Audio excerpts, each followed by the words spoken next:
This is the second video for the Mystics class on Norris. We're looking at the chapter on the Virgin Martyrs, beginning on page 186. We have to begin with a recognition that this category of Virgin Martyrs is a deeply ambivalent category, because virginity itself is ambivalent as we kind of look back at the way the term has been used throughout Christian history. So to begin with, the Virgin Martyrs are a kind of general group of martyrs in the early church, primarily the early church, although there are more contemporary examples, of women, oftentimes younger women, what we might even, early teens, mid-teens, who refused marriage and were eventually martyred for it, were killed. Now that's a strange that's a strange reality for us to kind of begin to wrap our minds around. But as Norris puts it in the middle of page 187, most come from a time when there was no powerful Christian church, so that was before 313 and the legalization of Christianity. To declare yourself a Christian was to relinquish social standing, to be executed as a rebel, a traitor to the empire. So as we kind of mentioned a little bit when we read Augustine, and certainly when we talked about Clare of Assisi, but this is earlier than Clare, obviously, but in the Roman Empire, the young woman's job, was to marry and have children. And this was her way of doing her duty to the empire. To be a Christian in this context was to move outside of those expectations for the girl. And so the martyrdom was a way of punishing the rebellious girl for her refusal to participate in what was expected of her socially. Some of the early Virgin Martyrs, we have names like Agatha, Agnes, Lucy, Catherine of Alexandria, Dorothy, Ursula. Those names kind of come up in the Norris chapter. Later women who are tied into this category, people like Joan of Arc, and 20th century Maria Goretti, and there's a chapter on Maria Goretti in this book too, if you're interested. The question, the ambivalence comes into play because what you have here is are narratives of these martyrdoms in kind of popular piety, where the young girl is praised for her refusal to give up her virginity and would welcome death rather than turn away from Christianity and marry oftentimes a pagan Roman. Now, there's a lot going on in a statement like that, right? So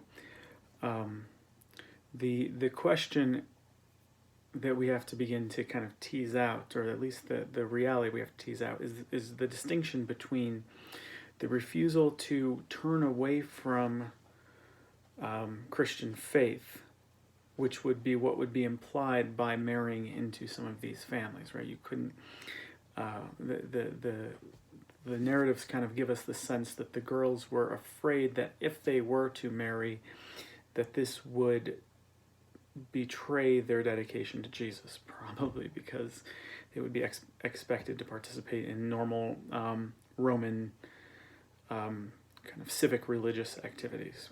And so the refusal to marry was a way of remaining dedicated to Jesus. The fact of their virginity in this context is, and even in the name, the Virgin Martyrs, is where we run into potentials for abuse of these categories. It can sound, and it often has sounded like throughout Christian tradition, that the good that the girls were holding on to was their physical virginity, and they would choose to die rather than marry, or in some cases be raped. And Norris kind of talks about this on page 189 or 188, 189, some of the ways in which this category is ripe for abuse. Bottom of 188, she says, for all their power to inspire a young girl, the virgin martyrs convey an uneasy message of power and powerlessness. They die horribly at the hands of imperial authorities. They are sanctified by church authorities who eventually betray them by turning their struggles and witness into a pious cliche, right? So what you have over the tradition is a transformation of a commitment to Jesus and a willingness to die for that commitment, transformed into a dedication to one's sexual virginity. And so she continues here. Catholics, if they're aware of virgin martyrs at all, consider them an embarrassment, right? So the question of embarrassment is, there's something that we're not terribly comfortable with when, in our contemporary context, where we hold up this idea of holding up virginity as a good that is more important than one's life. She continues at the top of 189. It's enough to make one wonder if the virgin martyrs merely witness to the sad truth that whatever they do or don't do, girls can't win.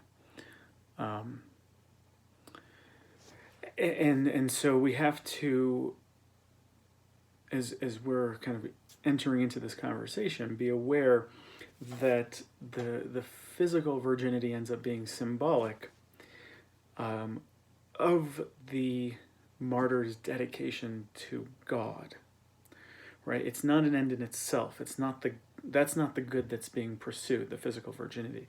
It's the dedication to God here. And so in the so she kind of continues to give us some sense of how politically charged these martyrdoms were.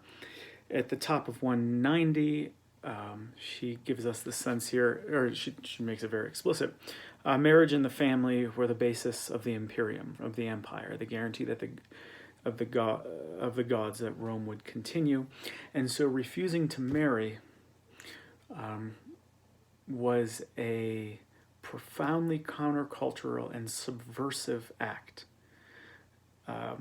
This was a way of refusing to do exactly what was expected of them, refusing to participate in Roman family values, right? So what we have is what's kind of referred to as the act of virginity here is a refusal of what would have been held as family values, not kind of a holding up of some sort of superficial sense of family values, but a refusal to hold the family as more important than God.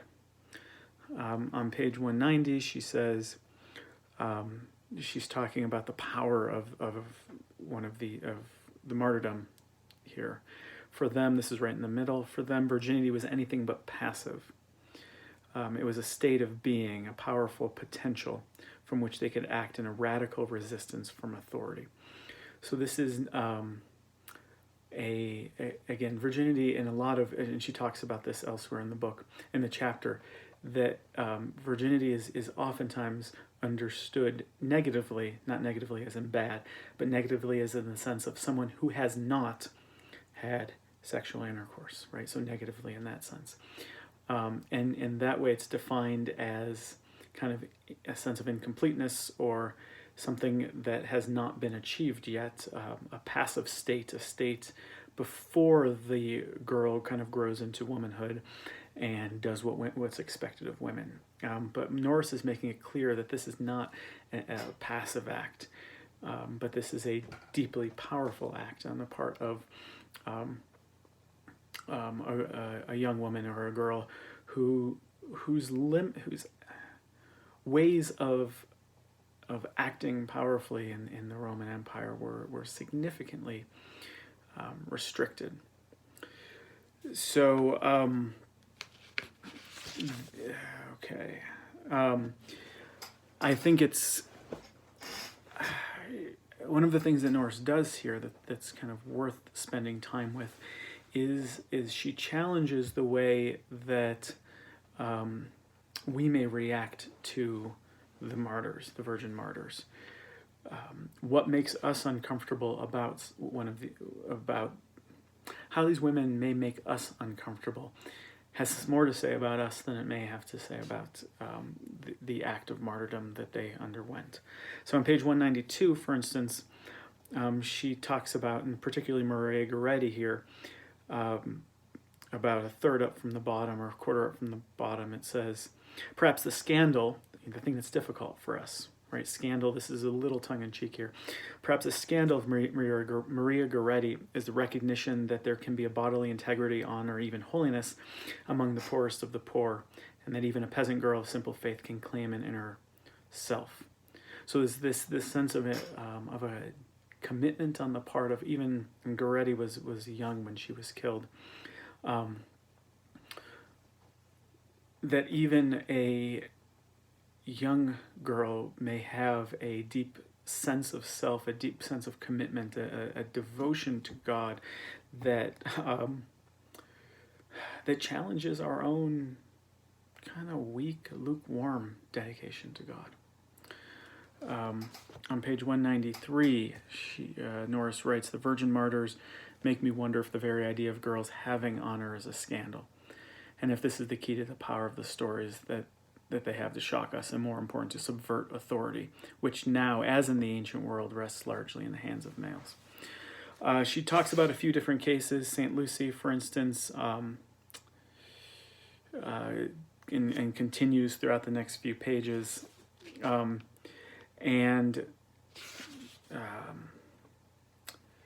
of the narrative symbolism in a lot of these stories. So, for instance, with St. Lucy, they recount in her kind of hagiographical account, it talks about that the men who were trying to drag her off to rape and murder her were unable to move her, right? And so we can ask, is this a description of kind of a historical event? Did she somehow miraculously become heavy? Or was the inability to move Lucy a way of talking about the depth of her conviction and the depths of her devotion to God, that nothing was able to kind of turn her from that? And so we see kind of on page starting kind of, where is this? 197, Norris points out that a lot of these accounts connect the martyr to Jesus himself, that they are doing things that only Jesus has done. And again, on page 199, we get this kind of subversion of Roman family values on the part of the virgin martyrs. And on page 200, we get a kind of a renewed definition then of virginity. At the bottom of page 200, Norris writes, we seldom hear virginity defined from a woman's point of view, and that's shocking and difficult to fathom. And seldom do we understand the spiritual elements involved here. So at the bottom of page 200, she writes that virginity can be named a singleness of heart. The top of page 201, the ability to stay centered with oneness of purpose. So she contrasts this with the devotion to the singleness and devotion to God. She contrasts with both the ancient understanding that the role of the woman was to marry and have children for the empire.